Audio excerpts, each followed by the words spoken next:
Hi, I'm Tim. Welcome to Watchbox, and thanks for logging on. If you love this watch, email me, tmosso at thewatchbox.com. It's in the description below. Your purchase and pricing email question line for buying this or any watch you see on any Watchbox platform. Reach out to me directly, tmosso at thewatchbox.com.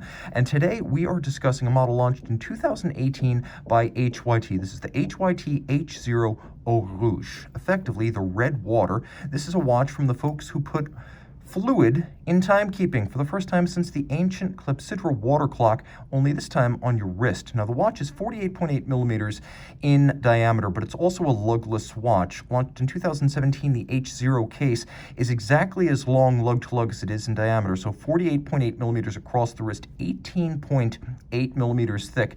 But the side is actually quite slippery and rounded in sapphire, which means that you can stuff it underneath a cuff.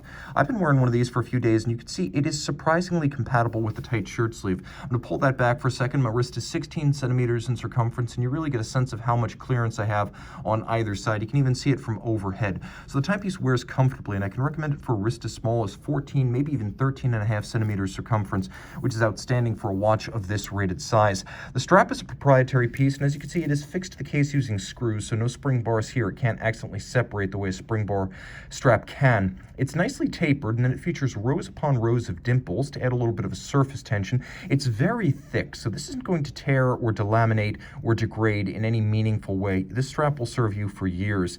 As you can see, it's an HYT factory strap in brand new condition, and there is a blackened DLC clasp here. It's a twin trigger release with a single fold. Though the watch is stainless steel DLC, the clasp itself is titanium, and there's a push button slider that's built in, so you have this incremental micro sizing system that is push button based and allows you to fine-tune the fit, which is just brilliant.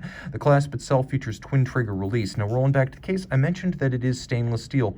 It is stainless steel DLC. It's a sort of nickel anthracite. It's not quite black, and you can see there's a contrast between the satin flanks and bottom, and then there's a polished lip that runs all the way around the circumference of the watch. The crown has gorgeous detail with a knurled shoulder in ceramic, and then you can see its face has been alternately media blasted and polished.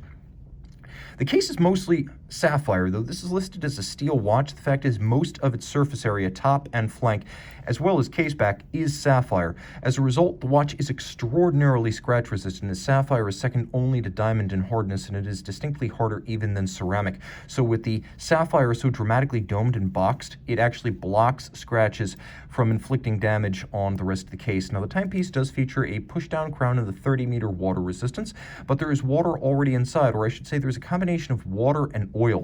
You have two bellows that are driven by cams propelled by a conventional Swiss lever movement, and those two bellows contain a red fluid, which is water-based, and then a clear fluid, which is oil-based, so they never mix. They're immiscible.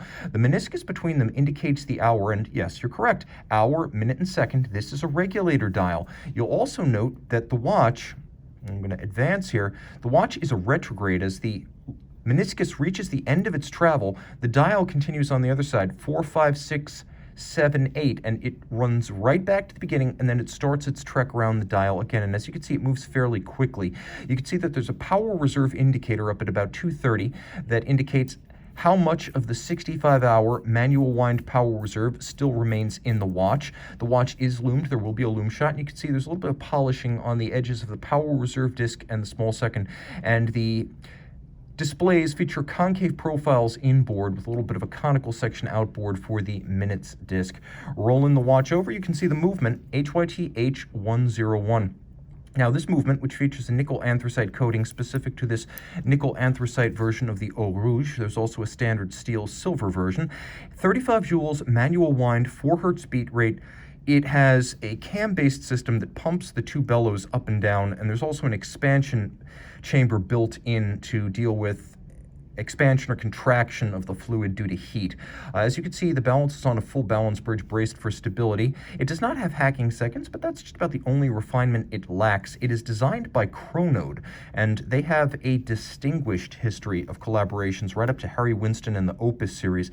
HYT, through its subsidiary Pressiflex, creates the fluid display system, the bellows, the borosilicate capillary tube, the fluids themselves, and the cam calculations that allow roughly 1/2 of a milliliter of fluid to display the hour. And you can see there are Cote de Genève across the surfaces, as well as black polished screws. The beveling is done mechanically but handsomely, and there's set engraining on the wheels with engine turning on the base, and there's a lovely sort of radial spiral pattern on the barrel itself. It is technically proficient, handsome, universally wearable, and very innovative. Reach out to tmosso at thewatchbox.com for purchase and pricing details. And we're back with the HYT H0 Eau Rouge. As you can see, all 3 dials, hours, minutes, and seconds, are lit.